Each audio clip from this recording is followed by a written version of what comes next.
mendidik anak itu kerjasama antara orang tua, sekolah, dan masyarakat. Jadi nek dipanggil ke sekolah, ojo khawatir, itu untuk kebaikan anak kita. Orang tua nggak boleh lepas tangan di situ. Tetap orang tua harus ikut cawe-cawe mendidik.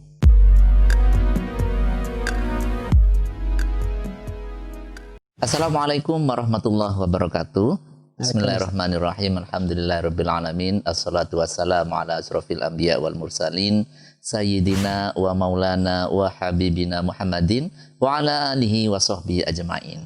Amma ba'du. Pemirsa channel Sekolah Sabillah yang berbahagia, alhamdulillah kesempatan kali ini kita akan berdialog lagi tentang dunia pendidikan bersama Bunda kita, yaitu Dr. Haja Umi Dayati MPD, yang telah sudi memberikan sedikit waktunya untuk ngobrol ini, Bu Umi ya. Langsung saja pemirsa channel Sekolah Sabillah yang berbahagia, kita akan mendialogkan di sini, Bu Umi, tentang peran orang tua ini dalam pendidikan anaknya, terutama mengarahkan bagaimana pendidikan yang Islami tentunya. Baik, Bu Umi, sebelumnya ini bagaimana kabarnya di masa pandemi ini, Bu Umi? Alhamdulillah baik, Pak Maskur. Pak Maskur ini gurunya anak saya. Dulu di SD Sabilillah ya, termasuk guru favorit. Dengan guru-guru yang lain, Pak Maskur ya. Sampai anak saya selesai S1 S2, kalau ada apa-apa masih tetap pulang ke Sabilillah.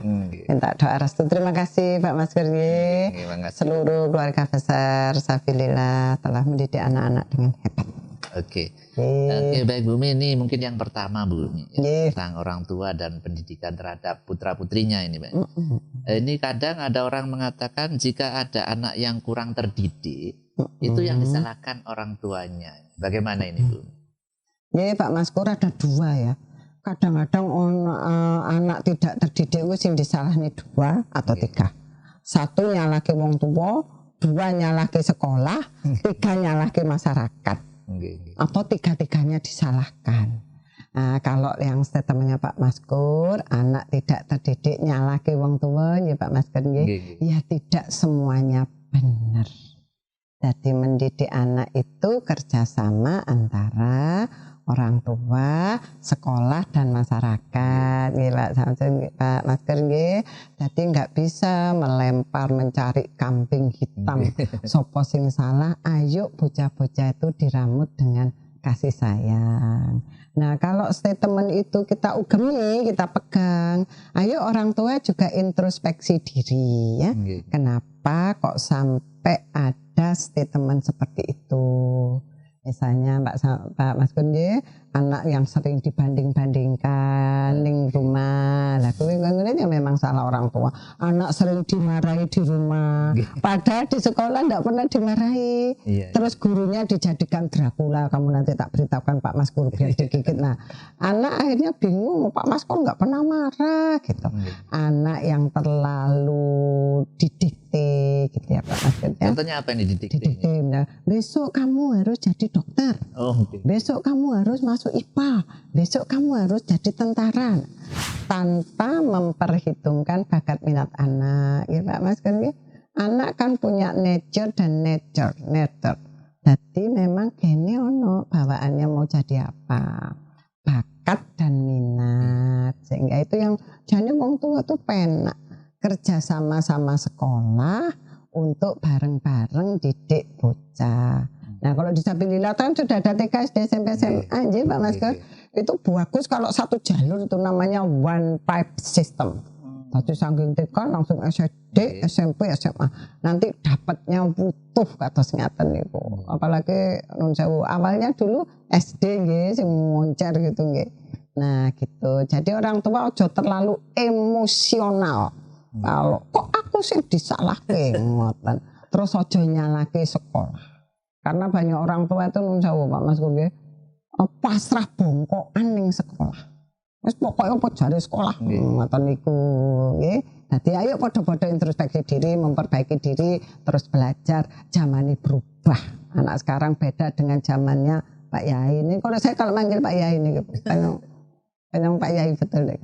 Ngaten Pak Masker. Nggih. Oke, seharusnya itu orang tua memposisikan sebagai apa itu Bu, terhadap putra-putrinya? Nggih. Kalau saya pakai filosofinya Ki Hajar Dantara lho Pak Maksud. Nggih. Ing tut niku lho. Orang tua kadang-kadang nggih nyontoi nggih.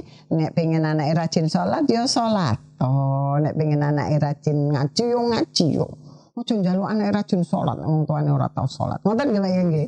Nah, di tengah anak juga jadi sahabat. Makanya orang tua juga harus tahu bahasa kasih anak. Ada anak tuh seneng sing ngobrol Pak Mas. Ada sing seneng diwenehi hadiah. Ada sing seneng dusel-dusel gitu bahasa kasih. Dan nggak boleh terlalu menjaga jarak gitu Bu. Nggih, ojo orang tua kok jaim. Kok nek jaim tenan bahaya. Dan tahu milestone perkembangan anak. Jadi misalnya nggih Pak ya Mas Pur nggih, umur 4-5 tahun tuh masa egois. Nah, kayak gitu tuh orang tua harus paham. Berarti harus ada ilmunya ini orang tua. Iya, makanya Pak kalau sabilillah apa saya lah. Kan sabilillah sering parenting. Milestone itu tahapan-tahapan yang orang tua harus tahu. Jangan terlalu risau nek kancane wis pinter ini putrane jenengan belum. Allah memberikan 9 kecerdasan. Nggih Pak Mas Kunci. Sing maju niku 3. Sing 6 niku nun sewu ya biasa-biasa. Jangan minta songo pinter kabeh ora mungkin kancane. Kancane ora keduman. Nanti telu misalnya kecerdasan spasialnya apik, naturalnya apik, musikalnya apik, tapi kecerdasan bahasanya enggak terlalu bagus. Nah, seperti itu. Nah, kalau disabilitas itu nampaknya 9 kecerdasan dituwotos sedaya nggih Pak Mas Kurnia. Nggih, dadi apik lah, apik sehingga ngeten. Yang ketiga, kadang-kadang wong tuaku kadang-kadang anak-anak tuh yang ngajari wong tua nate kok Mas. Kadang-kadang kita belajar dari anak-anak gitu. Kadang-kadang non jauh Pak Mas ibu ngamuk-ngamuk bocah tekane sabilillah wis iso ngandani. Mama, la tak do fala kok jangan ngoten ya. Jangan kamu marah. Nah, ngoten niku masih masuk akal ya.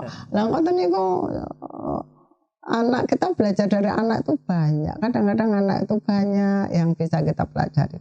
Wong tua aku menang tua kadang-kadang wah anak tahu apa ya tahu banyak putrane.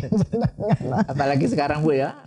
Sosial. Nggih Pak Mas Pur, media sosial hebat anak-anak bisa belajar. Cuman nun sewu Pak Mas Purnya karena nyinggung media sosial. Iya, selamat ya channel Sekolah Sabilillah. Hebat sudah merintis podcast. Bakal nyanyi dedikot buser. Pak Mas Pur dan timnya kerja keras menghunting narasumber sampai melet ya. Selamat ya, mudah-mudahan terus nanti sampai ada episode ke 1000. Nah, 1000, 2000, 3000. Nah, ini mumpung nyinggung media sosial. Media sosial tuh banyak baiknya, banyak jeleknya gitu, Pak. Baiknya banyak melatih kecerdasan spasial anak. Anak berpikir sweetnya cepat. Yang diperlukan oleh orang tua itu mengatur durasi. Jadi bukan tidak boleh, tetap didampingi dengan bijak, memilihkan channel yang baik, ya Pak Mas. Ojo dilarang, putranya yang lagi main game itu kecerdasan spasialnya lagi diajarin. Besok calon dokter bedah itu kecerdasan spasialnya kudu pinter. Besok bedah orang tuh kan pakai komputer ya Pak ya. Nah, ceras ngono kecerdasan spasialnya apik. Makanya orang tua itu harus berpikir baik. Jadi kalau anaknya lagi dolinan game, ya Allah anakku mau jadi dokter spesialis bedah. Kate dadi opo dolinan game ngono kuwi sing katane. Tapi teng Malang mboten enten nggih. Insyaallah mboten enten. Mboten enten kedhi tapi kada. Ngaten Mas Ger, Pak Yai. Ini strategi orang tua menghadapi pola anak sekarang itu yang tidak bisa lepas dari media sosial gimana? Nggih, nek muring ya Pak, nek muring wong tua ku anjene hawane marah ya. Cuman zamane jenengan dulu dimarahi gara-gara dulinan nang kali sampai sore. Gara-gara bal-balan sampai sore. Nah, bocah sekarang marahnya orang tua itu gara-gara kakek main gadget. Asik di situ. Memang ya anak-anak dunianya memang salah satunya dunia bermain.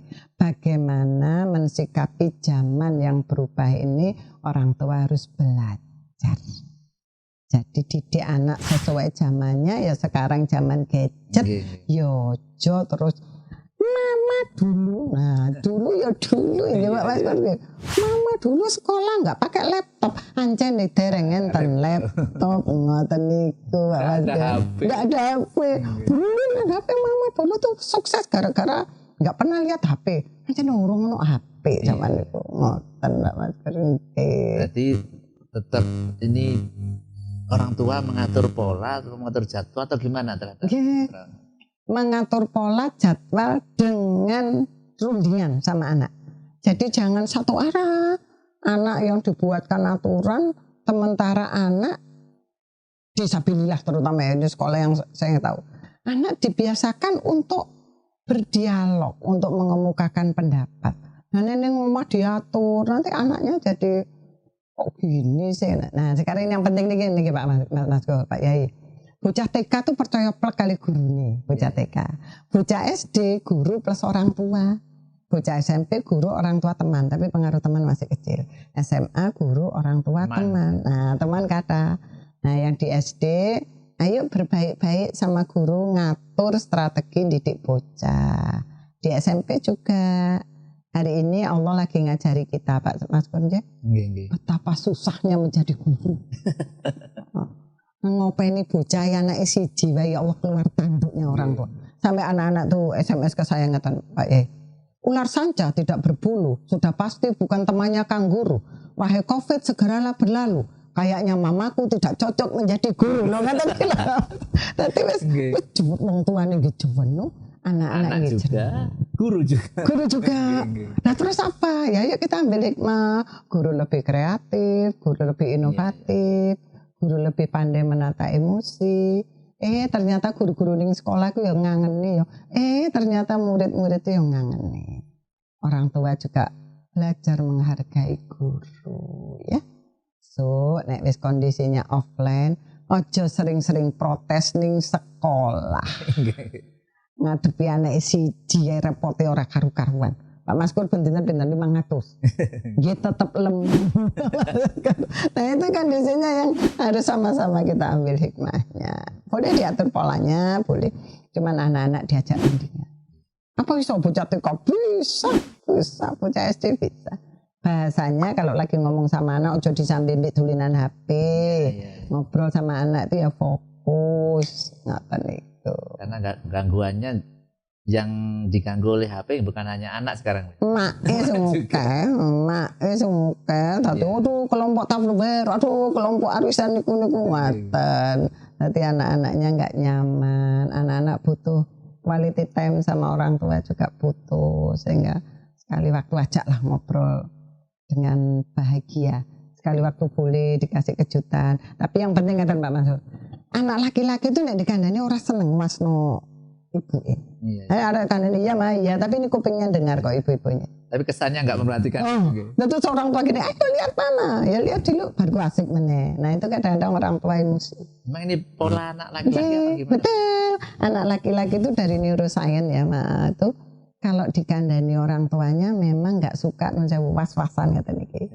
Jadi dikandani iya mah iya, nggak masuk iya gitu. Tapi masuk itu beda dengan cewek. Cewekku dari kemana iya ya mas seneng tatapan. Cowok itu nun sewu dinasihati dalam kondisi perut kenyang, ya. Nah dengan nasihati perutnya luwe, insyaallah ubes ngoten ya. Nah itu ciri-cirinya. Jangan terlalu lama ngandani anak itu sampai bocah glegeken memutah kabeh wis. 3-5 menit. Poinnya apa? Alasannya apa?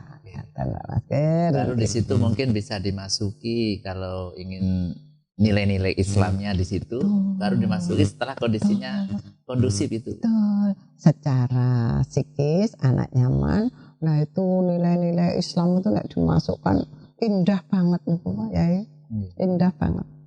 Nah kadang-kadang sholat kenapa harus takbir dulu diakhiri dengan salam, itu beritahu sama anak.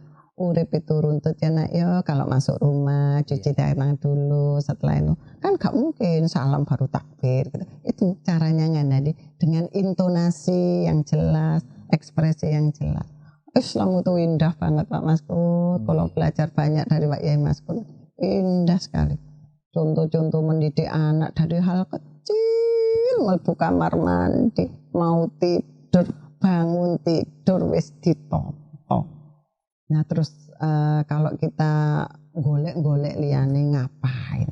Wong agama Islam sudah mengajarkan dengan sangat-sangat cantik. Tinggal ini loh, carane ngandani bocah. Nah itu yang jadi masalah. Carane apik, jelas lah apik terbaik. Yeah. Tapi carane ngandani sangat merupakan mendomboli untuk bocah ya terus. Apalagi kan memang di diskursus Islam itu kan ada bahwa ibu itu adalah madrasah yang pertama bagi anak-anaknya. Ibu ini yang paling betul. Jadi prenatal saat gurunge lahir pun dijak omong-omongan, emosinya stabil, ngidam boleh tapi nggak usah lebay. Mosok gak musim mangga, pokoknya golekno mangga nang ndi. Nah itu emosinya terjaga. Alasannya ngidam. Golekno rujak jam 1 bengi ya Allah kan ya sakne bojone. Nah kondisi seperti itu benar madrasah pertama dan utama. Makanya nun sewu Pak Mas Kurnia, saya selalu bilang pada ibu-ibu, diawali dengan waktu gawe anak itu diawali dengan doa enggak? Nah, ngoten ibu. Kemudian terus menyusui. Sekarang banyak ibu-ibu enggak mau menyusui Pak ya. Iya. Alasannya wedi melorot. Nah, semua benda kena gravitasi bumi kan mesti melorot. Oh ngene-ngene wae kula ngaten. Nah itu bondingnya enggak kena.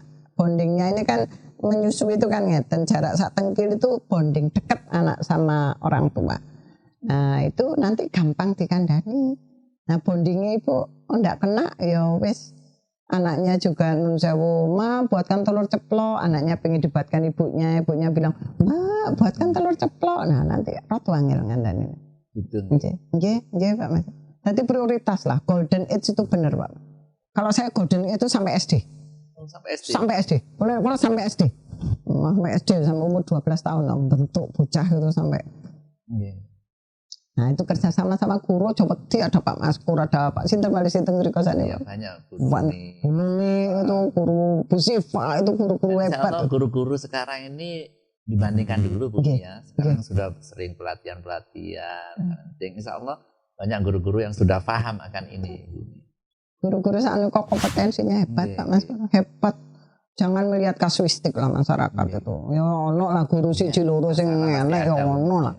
Tapi secara umum jenjang pendidikannya sudah harus S1 pelatihan terus semuanya dimonitor sehingga jangan ragu-ragu untuk mengajak kerjasama ya. Jadi nek dipanggil ke sekolah ojo khawatir, itu untuk kebaikan anak kita.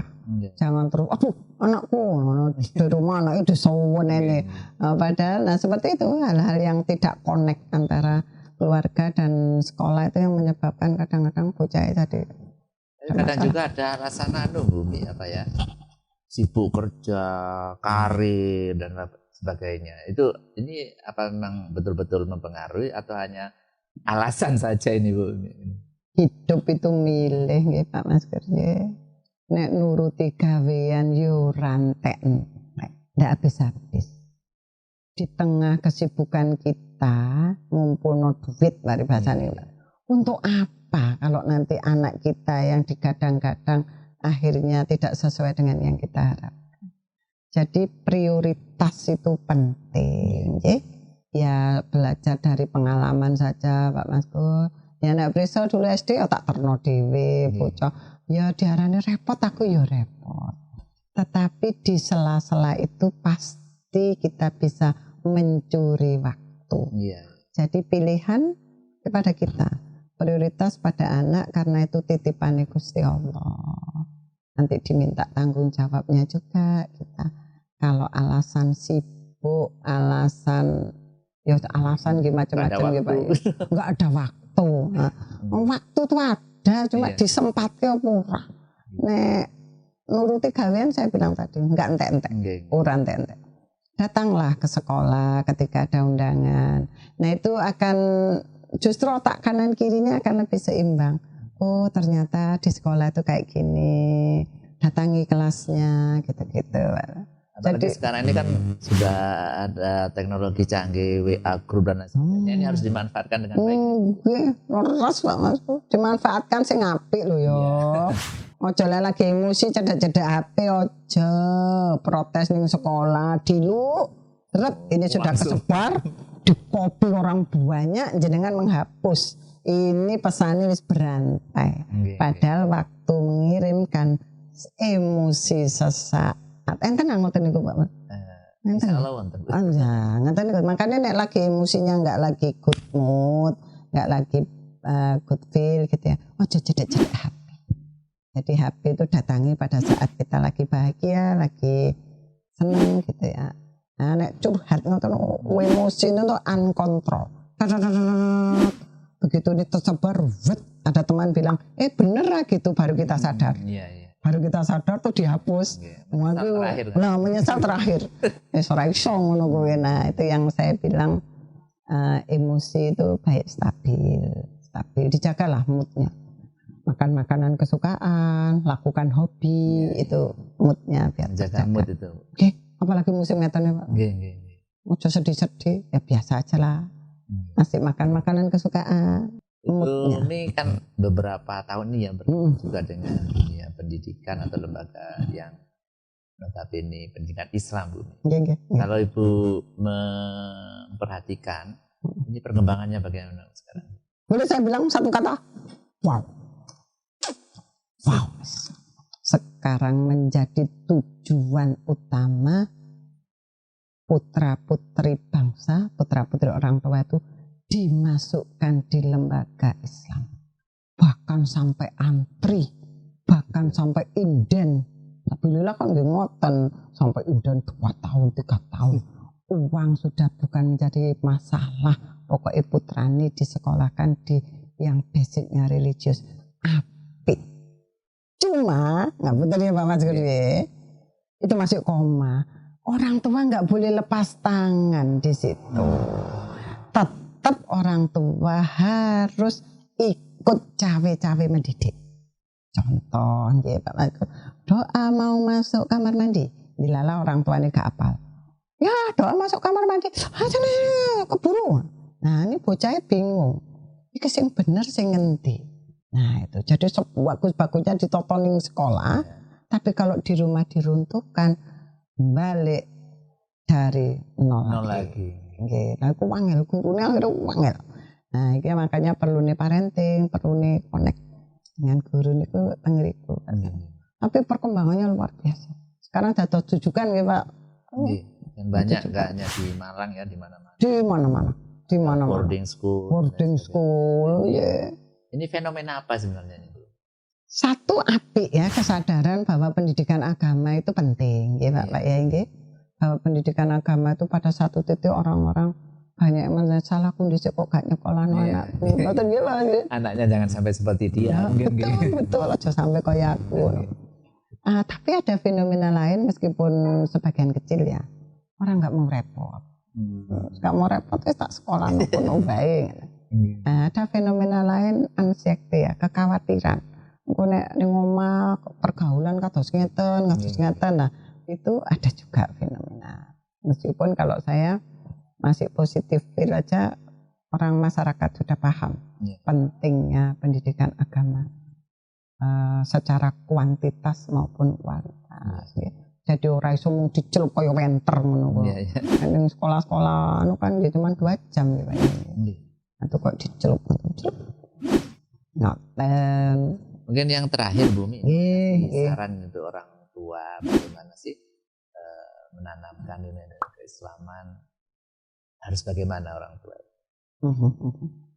Satu, sudah menyalurkan putranya di lembaga Islam itu apik ya Mas ya.